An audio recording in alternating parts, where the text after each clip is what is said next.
प्यारे बच्चों नमस्कार। आइए आपको बताते हैं बिहार बोर्ड द्वारा जारी किया गया जो सिलेबस है वो क्या है, यानी कि आपको क्या-क्या पढ़नी है इस बार। यदि आप 10वीं की परीक्षा दे रहे हो तो आपको हिंदी में कौन-सा टॉपिक पढ़ना है, व्याकरण क्या पढ़ना है, कितने अंक के क्वेश्चन आते हैं, मैथ, हिंदी, साइंस में जो भी है। एक सवाल आप बार-बार मुझसे कहते हो ना कि मंटू सर आप जब पढ़ाते हो और कहते हो कि गारंटी दे रहा हूँ पेपर एग्जाम के टाइमिंग में कि ये क्वेश्चन आ जाएगा एग्जाम में 100% होता है, उसका सीक्रेट क्या है? सीक्रेट यही है कि मैं सिलेबस पढ़ता हूँ और इसकी जानकारी आपको नहीं होती है। तो जिससे आपको परेशानी होती है, तुम गेस पेपर के लिए चक्कर में पड़ जाते हो, कोई क्वेश्चन के चक्कर में पड़ जाते हो, तो दिक्कत होती है। ये बिहार बोर्ड की ऑफिशियल वेबसाइट पे सारा टॉपिक रहता है कि मुझे ये टॉपिक पढ़नी है, यानी आपको पढ़नी है और इसी से मैं क्वेश्चन पूछूंगा। अभी मैं जैसे समझाऊंगा तो समझ में सारी चीजें आ जाएंगी। डन है? तो एक बार प्लीज चैनल को सब्सक्राइब कर दो, शेयर कर दो। मैं सारी सब्जेक्ट के बारे में चलता हूँ। आप इसका स्क्रीनशॉट लेते जाना बहुत सारे जगह पे मैं जब जब बोलूंगा। हालांकि मैं इसका पीडीएफ दे दूंगा, आप हमारे व्हाट्सएप वगैरह से जोड़ जाना, ठीक है? ध्यान से समझो। देखो 100 नंबर का आपका पेपर होगा हिंदी का। मैं बात करूंगा सबसे पहले हिंदी के बारे में, मातृभाषा जो आपका हिंदी है। देखो दिखा गया है कि 100 नंबर का पेपर होगा, 20 नंबर का आपका पठित गद्यांश आ जाएगा, यानी कि आपको पढ़ करके जवाब देना होगा। ऊपर गद्यांश लिखा होगा, जवाब देना होगा 20 नंबर का। ये बिहार बोर्ड कह रहा है। 15 अंक की रचनाएं आएंगे। रचना में का मतलब हो गया, इसमें 2 टॉपिक आएंगे। एक निबंध या पत्र 10 नंबर का पूछा जाएगा, पत्र लेखन 5 नंबर का, यानी कि टोटल 15 नंबर का क्वेश्चन यहाँ से। व्याकरण जो होता है कंप्लीट व्याकरण से मात्र 15 अंक के क्वेश्चन पूछे जाते हैं। यदि पत्र लेखन, संवाद और निबंध को हटा देते हो तो 15 नंबर वो होता है। जो पाठ्य पुस्तक होता है, पाठ्य पुस्तक का मतलब जो गद खंड पद खंड होता है, यानी कि गोधली जो होता है ना, जो किताब पढ़ते हो, सर्व विभाजन, जाति प्रथा, 20 के दांत वगैरह, इससे 40 अंक की प्रश्न आएगा, जिसमें से गद खंड से 20 अंक का, पद खंड से 20 अंक का। पूरक जो पुस्तक है, पूरक पुस्तक मतलब जो वर्णिका वाला है ना, वर्णिका, उससे 10 अंक का आता है। वर्णिका में जैसे दही वाली मंगवा हो गया, ढाते विश्वास कहानी हो गया, सीता की कहानी हो गई, नगर की कहानी हो गया, ये है ना। तो ये इस तरीके से पूछे जाते हैं, किसमें? वर्णिका वाले से 10 अंक के। तो टोटल ये 100 नंबर के पेपर इस तरीके से होते हैं।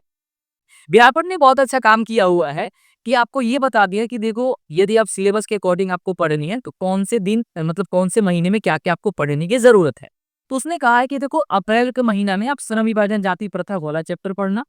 कौन से? गद खंड से। काव्य खंड से आपको राम नाम बिरथे जग जन्मा, जो नर दुख में दुख नहीं माने, ये आपका गुरु नानक वाला पर पढ़ना है। वर्णिका में आपको दही वाली मंगमा पढ़ना है, जो कि मैंने पढ़ा दिया हुआ है, ठीक है? तो उसे जरूर देख लेना। व्याकरण में आपको संज्ञा, सर्वनाम और लिंग के बारे में पढ़ना है। ये कौन सा? अप्रैल महीना में पढ़ रहा है। उसके बाद से निबंध के बारे में भी बिहार बोर्ड ने बता दिया कि निबंध देखो सारी चीज को जो है ना अलग अलग करके रखा हुआ है। निबंध में बोल दिया कि आदर्श विद्यार्थी, बसंत ऋतु, ये सबके बारे में आपको क्या है, सबके बारे में आपको यहाँ पे पढ़नी है अच्छे ढंग से, ठीक है? डन है? ये बिहार बोर्ड ने बोला है। फिर उसके बाद बोला है मई जून में कौन कौन सा टॉपिक पढ़ा है। इनके सारे टॉपिक को, सारे चैप्टर को ये बता दिए कि मैं इसी से पूछूंगा। तुम्हें भाई इसी को पढ़ना है, तुम्हें आगे किसी चीज को पढ़ना ही नहीं है। समझ रहे हो? इसी को पढ़ना है और इसी से क्वेश्चन हम पूछेंगे। तो ये चीजें जानकारी नहीं होती है, फिर गेस पेपर वगैरह के चक्कर में पड़ जाते हो, फिर तुम जाते हो, फंस जाते हो। इसमें सब बताया गया कि देखो तुम्हें पत्र में कौन कौन से पत्र याद करके रखना है। आपने अपना जन्मदिन कैसे मनाया, अपने मित्र को पत्र लिखिए। किसी चिड़ियाघर की सैर करते हुए चर्चा करते हो, अपने मित्र को तो ऐसा एक पत्र लिख दो। छोटे भाई को पत्र लिखिए, छोटी बहन को पत्र लिखिए जिसमें अध्ययन के लिए प्रेरित कर रहे हो।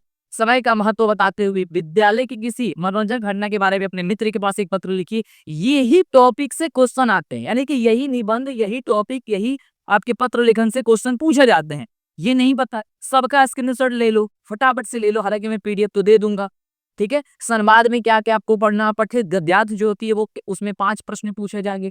इस तरीके से हिंदी का सिलेबस होता है, ठीक है? मैं थोड़ा सा आपको हिट्स करते जाऊंगा, बाकी जब मैं पढ़ा रहा हूँ तो सारी चीजें तो कर रहा हूँ, ठीक है? तो इसलिए चलो को जल्दी से सब्सक्राइब नहीं किया कर लो। ये उर्दू का भाई, मैं उर्दू को नहीं बताऊँ कि उर्दू उर्दू मुझे आता नहीं है, ठीक है? इसमें भी आपको 100 नंबर का पेपर होता है, ठीक है, उर्दू का। और 15 नंबर का कुछ और पूछा जा रहा है। 15 का समझ कि उर्दू नहीं समझना तो इसको हटा 10 दिक्कत से। चलो ये आपका संस्कृत में।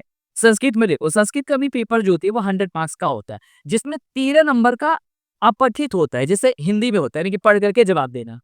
15 अंक का आपका रचना होता है, जिसमें कि रचना कार्यक्रम का मतलब हो गया कि जैसे कि आपका लेखन, तो पत्र लेखन 4-4 8 नंबर का होगा, अनुच्छेद आपका 7 नंबर का होगा, तो 8-7 15 नंबर का ये पूछा जाएगा। आपका व्याकरण से जो होगा वो 24 नंबर का व्याकरण पूछा जाएगा। 6 नंबर का आपका अनुवाद पूछा जाएगा। अपठित या पठित गद्यांश से 42 अंक का क्वेश्चन पूछे जाएंगे। इस तरीके से 100 नंबर का जो पेपर होगा वो 100 नंबर का पेपर को बिहार बोर्ड डिजाइन करता है। ठीक है, इसी से क्वेश्चन आता है। तुम कहते हो ना बार बार ऐसा, कहाँ से आता है क्वेश्चन, यहीं से आता है क्वेश्चन, ध्यान से देख लो। अब देखो यहाँ पे सारा टॉपिक दिया गया है कि कौन कौन सा क्या क्या कब कब पढ़नी है, कब कब पढ़नी है।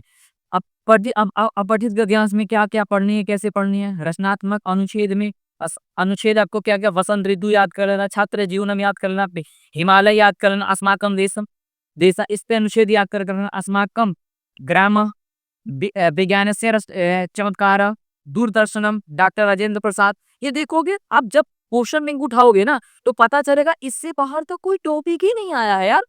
क्यों आएगा? क्योंकि बिहार बोर्ड ने बोल दिया। यही तो जानकारी सबको नहीं पता है। तुम यूट्यूब पे ढूंढ मारोगे कहीं पर ये सिलेबस नहीं मिलेगा। अब इसके बाद से सब लोग बनाना स्टार्ट कर दो, वो अलग की बात है। लेकिन मैं जब बना रहा हूँ सबसे पहले मैं ही बना रहा हूँ, तुम चेक कर सकते हो। अब भी जब मैं देख रहा हूँ इस वीडियो को भी जस्ट अपलोड हो रहा है तो ठीक है। यहाँ पे सब कुछ दिखाया गया है कि आपको कब कब क्या पढ़ना है, देख सकते हो। संस्कृत में आपको संधि, उपसर्ग, प्रत्यय के बारे में, समास के बारे में, कारक, विभक्ति, अनुवाद, ये सब कुछ बताया गया है। आपको क्या क्या वो भी स्वर संधि से पूछा जाएगा। सम अनु बी जो होता है आपका उपसर्ग, इससे क्वेश्चन पूछे जाएंगे। प्रा उपसर्ग से क्वेश्चन पूछे जाएंगे। नि अधि परि से उपसर्ग से क्वेश्चन पूछे जाएंगे। ये सब टॉपिक पहले से क्लियर रहता है। इसी पे मैं रिसर्च करता हूँ, इसी पे मैं बैठता हूँ, तब क्वेश्चन क्या करके मैं टकराता हूँ। गारंटी देता हूँ कि मैं जो बोलूंगा वही होगा। ठीक है, तो तुम भी इस पे मेहनत करना शुरू करो, है ना। देखो जब भी कोई युद्ध जीता जाता है, कोई मान लो कोई इलेक्शन जीतना है, तो क्या किया जाता है? इलेक्शन जीतना है तो ये क्या कहता है, बहुत अच्छे तरीके से कमांड किया जाता है। बहुत सारी चीजों को रिसर्च किया जाता है, बहुत सारे लोगों पर रिसर्च किया जाता है, बहुत सारे एरिया पर रिसर्च किया जाता है कि मुझे वहां पे वोट कैसे मिल सकती है। तो इसी तरीके तुम्हें ये रिसर्च करना है कि मुझे कौन कौन सा टॉपिक से क्वेश्चन पूछे जाएंगे, मुझे कहाँ कहाँ क्या क्या चीजें पढ़नी है, मुझे कौन कौन से टॉपिक पे कमांड करना है, इस चीज को जानना। यही नहीं पता होगी तो फिर समस्या हो जाएगा। ये भाई उर्दू वाले जो बच्चे होते हैं उनका हिंदी होता है, तो इसको मैं साइड करता हूँ। हालांकि जो उर्दू के सब्जेक्ट के लिए मैं बोल दूंगा, शिक्षक हमारे पास है, उनको मैं बोल दूंगा, वो बता देंगे इसके लिए। ठीक है, डन है। इंग्लिश के लिए भी देखो, इंग्लिश में आपको क्या होता है, 100 नंबर का पेपर होता है। 20 नंबर का आपका जो होता है, 20 नंबर का आपका जो होता है वो पैराग्राफ राइटिंग वगैरह होता है। और आपका ये ये जो होता है आपका शॉर्ट राइटिंग वगैरह होता है। 15 नंबर का आपका ग्रामर पूछा जाता है, इसमें ट्रांसलेशन होता है। 40 नंबर का आपका बुक से होता है, इसमें पोएट्री प्रोज होता है। 10 नंबर का आपका वो होता है, क्या नाम है आपका, एक रीडर वाला बुक होता है वो। यानी कि हिंदी का कंप्लीट जो है ना इंग्लिश में पूछा जाता है, नहीं कि जैसे हिंदी में होता है वैसे इंग्लिश में पूछा जाता है। ठीक है, एकदम सेम पूछा जाता है उसी प्रकार से। ये टॉपिक दी गई है कि आपको अप्रैल महीने में क्या क्या पढ़ना है, तो द पेस फॉर लिविंग वाला पढ़ना है ना। गुड मेड द कंट्री पढ़ना है, गिल्लू वाला चैप्टर पढ़ना, मेन टेक्नोलॉजी बिट से क्वेश्चन आएगा, है ना। ये सारे टॉपिक, सारे सिलेबस आपको दिया गया है ना। ये सब कुछ, ये आपको व्याकरण ग्रामर से क्या पूछा जाएगा, लेटर में कौन कौन सा क्वेश्चन लगेगा। हेडमास्टर के पास एप्लीकेशन लिखी, इसमें लिखा गया कि to headmaster application for leave due to lines sister marriage, के अपने ये सिस्टर की शादी के लिए आप ये शादी के लिए आप पत्र कैसे लिख सकते हो, इसके बारे में देखो सारी टॉपिक लिखी गई है मेरे दोस्त, समझ रहे हो। ठीक है, ये सबका स्क्रीनशॉट ले लो, ऐसे मैं इसका पीडीएफ वगैरह दे दूंगा। डन है। ये पैराग्राफ राइटिंग वगैरह, ग्रामर वगैरह से क्या कौन कौन सी चीज से पूछा जाएगा, है ना। मॉडल वर्ब से पूछा जाता है, क्लाउज से पूछा जाता है, टेंस, सेंटेंस, ये सब कुछ पूछा जाता है। वॉइस, नॉइस, सबसे क्वेश्चन आता है और दिया गया है कि वॉइस वॉइस मेंशन में आपको क्या क्या करना है। और ये सारा दिसंबर महीने में रिवीजन करने के लिए बोल रहा है कि दिसंबर में रिवीजन करो, जनवरी में प्रैक्टिकल होगा और आपका फरवरी में एग्जाम हो जाएगा। सबसे रोचक बात आती है भाई यहाँ पे गणित के बारे में। मेरा फेवरेट सब्जेक्ट, आपका फेवरेट सब्जेक्ट क्या, गणित। गणित में देखो कि भाई 100 नंबर का पेपर होता है, जिसमें संख्या पद्धति जो होती है उससे 10 अंक के प्रश्न आते हैं। संख्या पद्धति का मतलब क्या हो गया, जो आपका पहला चैप्टर है ना वास्तविक संख्या, उसे उससे 10 अंक का क्वेश्चन पूछा जाता है। सोचो कि पहला चैप्टर एक पढ़ लेगे ना, उससे 10 नंबर आ जाएगा, सोचो। और आजकल तो क्वेश्चन डबल आ रहा है, तो समझो कि 10 दूनी 20, यानी कि 100 नंबर के पेपर लेने की 200 नंबर का पेपर आ रहा है ना, डबल क्वेश्चन है आपके पास में। समझ रहे हो जी, यस। ये आपका अगस्त महीने हो गया, सितंबर महीना हो गया, अक्टूबर महीने में क्या क्या पढ़ना है देखो। मई जून में प्रश्नावली 1.1 पढ़ना है, इसमें प्रश्नावली 1.2 पढ़ना। ये आपका क्या है, नहीं पढ़ना है, अगस्त महीने कुछ छुट्टी होती है इसलिए इसने नहीं दिया हुआ है। ये सब कुछ फाइंड किया हुआ है, सारे चैप्टर को।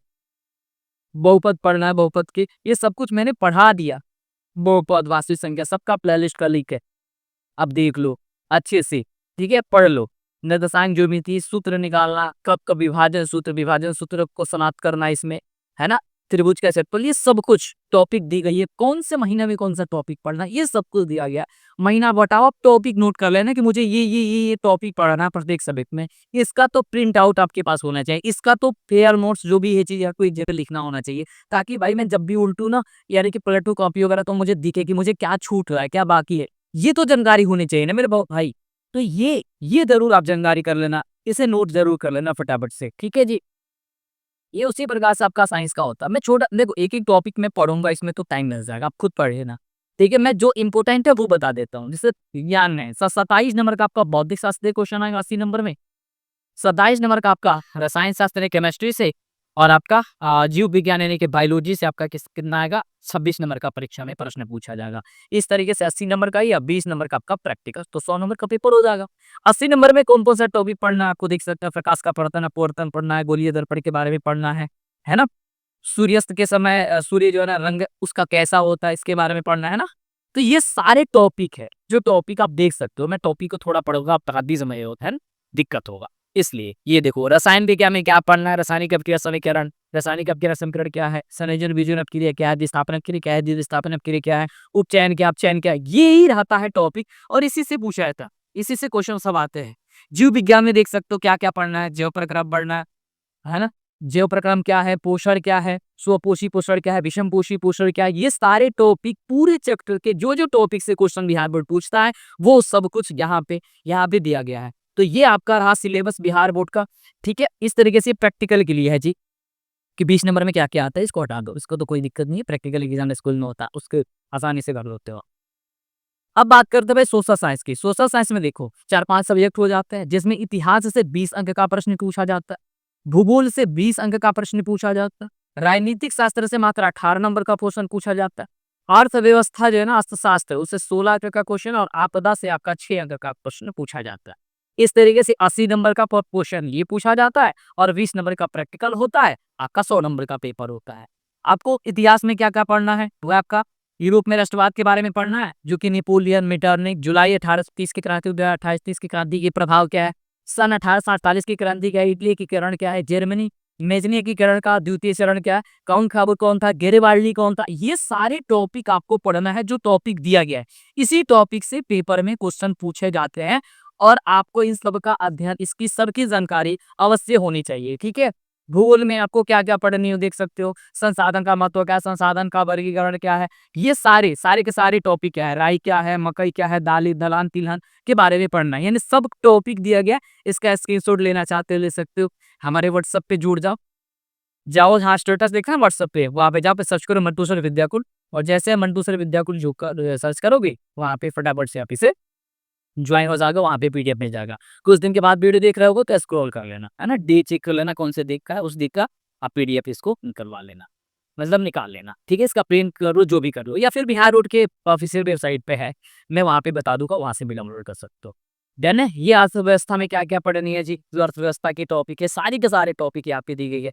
इस तरीके से कि आपको क्या-क्या पढ़नी है। तो ये आपका रहता है सारा सिलेबस, है ना?